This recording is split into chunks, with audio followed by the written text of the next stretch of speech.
and I'm not going to get over it anytime soon. The Knicks ain't winning a damn thing. And guess what? And this is going to shock everybody. This is where I break news. The person I'm blaming most for all of this is Jalen Brunson. It's the only thing that I can blame Jalen Brunson for, who I'm so proud to have as a New York Knick. But this is all his fault. Mikal Bridges is not a scrub.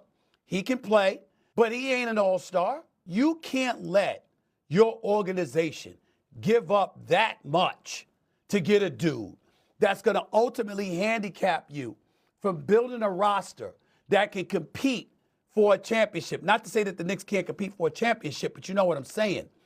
They are in a hole. That was Stephen A. being real down on his Knicks after their huge come-from-behind win over the Steph Curry-less Warriors on Sunday. Big Perk, your reaction to Stephen A. You know, Brunson and the word blame should never be in the same sentence. And I'm very disappointed in USA for the simple fact that if you're going to blame Jalen Brunson for having one ask, and that was to go get Mikal Bridges, then shame on you. Because this is the same guy that took a pay cut in order to get this squad to where it needs to be legit title contenders. He didn't know that Mikal Bridges was going to come here and be this version of Mikal Bridges. Let's not act like we didn't see a version of Mikal Bridges that we fell in love with when he was with the Phoenix Suns. Now, I agree with you. He do need to up his level of play because he has been a disappointment this season. But when you think about their roster, they still check all the boxes. It's never about the roster. It's about, can Mike Brown max those guys out and they bring the level of intensity every single night. I don't have the New York Knicks as my favorite. That is the Boston Celtics. But I wouldn't be surprised if we look up in June and they're sitting there in the NBA Finals. I believe that Mikal Bridges is a guy that got experience, that's accountable. I'm with you, though. He got to level up, especially playing in the Big Apple. But at the end of the day, we can't ever fix our mouth to blame Jalen Brunson for nothing. I'll be damned if I can't. You can speak for yourself. I'm going to speak for me. I don't give a damn about you and your courtside seats with Tracy Morgan. I'll be damned if I'm not going to do that. Listen, I love me some Jalen Brunson. I love me some Jalen Brunson. But Big Perk, here's the deal. Let's harken back to it. He has an opportunity. If he waits a year, he signs a 5-year, $270 million deal. He signs it the year before for 4 years, $156 million. He saves the Knicks about $113 million. I got that part, right? He did it so they could go out and get Mikal Bridges, his boy. I got that part. Mikal Bridges gets $150 million. I ain't got no problems with that. I got that part. What I got a problem with, Big Perk, is this. You are Jalen Brunson.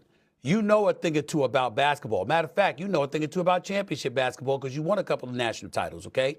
And you know good and damn well that a non-all-star that is Mikal Bridges ain't worth 4 unprotected first-round picks, an additional first-round swap, all right? I'm sorry, an additional first-round pick that was protected, another first-round swap, and a second-round pick.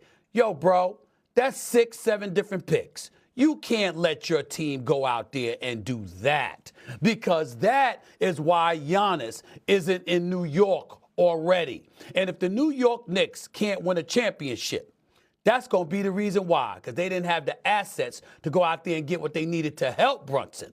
And Brunson let it happen because he wanted his boy. That's why I said that, and I stand on it. Knicks back at the Garden tonight. Jalen Brunson doubtful with an ankle injury. All right, the world shortest odds to win the title. Leading the way among all 68 teams is number 1 overall Duke. They are priced slightly lower than Michigan, who they beat in that game in Washington, D.C. earlier in the regular season.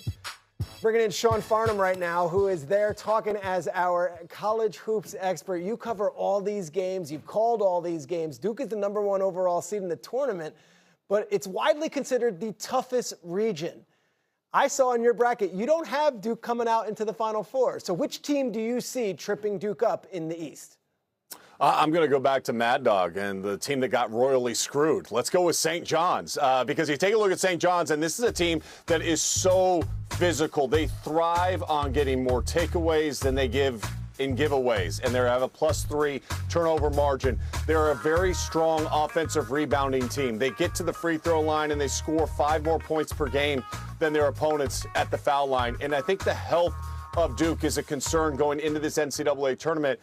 Patrick Gungba has been out the last couple of games. Obviously, Caleb Foster continues to be out and will be out. And so with that being said, I think St. John's has that chip on their shoulder, feeling like they were underseeded, and they've got Duke in front of them, and they're not going to be afraid of the Blue Devils when they see them in Washington, D.C. That would hypothetically be a Sweet 16 matchup. So yesterday I was on the show in this seat, and Seth Greenberg was our guest, and I presented my pick to win the NCAA tournament. Take a listen and watch Seth's really respectful reaction. I've got Arkansas over Duke, and Coach Cal and our guy Acuff, the SEC tournament and conference player of the year, winning it all. Pig Suey, here we go. I've got Coach Cal in Arkansas winning the whole darn thing. Now, Coach's response was, Peter, you're an expert in football. Stick to football, which was fine. I take that. Arkansas, I love watching this Acuff. He's my favorite player in the country. Can he and Coach Cal get this thing done for Arkansas? Listen, it's not my pick to win the tournament, but if you want to roll with it, here, let me convince you why you're right.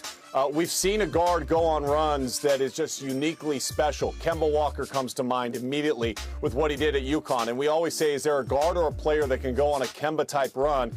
It's Darius Acuff Jr. that can do it. I mean, he averaged 30 points per game, 8 assists per game, and shot 46% in the SEC tournament. He's only the 3rd player in SEC history to be named Freshman of the Year and Player of the Year. Anthony Davis and Brandon Miller were the other 2. So if there's a guy that can absolutely cook and go on a run and just lift everybody on their shoulders in this NCAA tournament, Darius Acuff is about as good as a bet as you're going to find in this field. But again, not my pick, but I'm fine with it being yours. Okay, thank you. I appreciate that, which is a great segue. Without further ado, who do you have cutting down the nets in Indianapolis?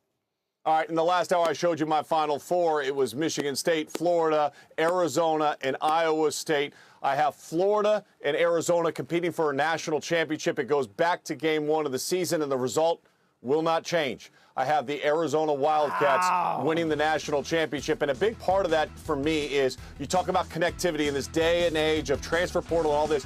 Tobe Awaka, Anthony Del Orso, they both started over 30 games last year. They stepped aside for Braden Burries and Koa Pete to start this year. They didn't transfer. They didn't hang their heads. They knew they were going to have a significant role. And what that shows me is a connectivity between their head coach and them, and likewise within that locker room. And Jaden Bradley is as bad as a dude, and you saw the shot right there in that win against Iowa State. He closes out games. He closed out Florida to start the season. He'll close out Florida to end the season, and Arizona will bring a national championship to the West region of the United States for the first time since 1997. 1997, Miles Simon, Michael Dickerson, and Mike Bibby. Love Jason that team. Terry. AJ Bramlett. We can do it all day long if we want, but I want to go to you for this last question because everyone is filling out their brackets right now. There's 11 million plus who have already filled it out. You cover this every single day for a living. What is your one tip for filling out the men's tournament bracket for those at home watching? I say cover your eyes and just fill it out. No, I look at teams that have unique styles of play. For example, Iowa State. Like they took a couple losses in conference play, so it's easy to jump off that train right away. But for teams that haven't experienced their defense, it's going to be really hard, especially in short turnarounds. I think the length of teams like Michigan, Arizona, Florida, tough to prepare in short windows. And so I lean in on that, and I lean on teams like Houston and the toughest Michigan State and theirs. And I ride with those type of teams in the NCAA tournament field. I love it. I always roll with the coaches. Give me the coaches, which is why I'm rolling with Coach Cal this year. Sean, this is awesome stuff. We so appreciate you. Good luck with your bracket, and to everyone at home watching. ESPN Tournament Challenge men's and women's brackets are open. So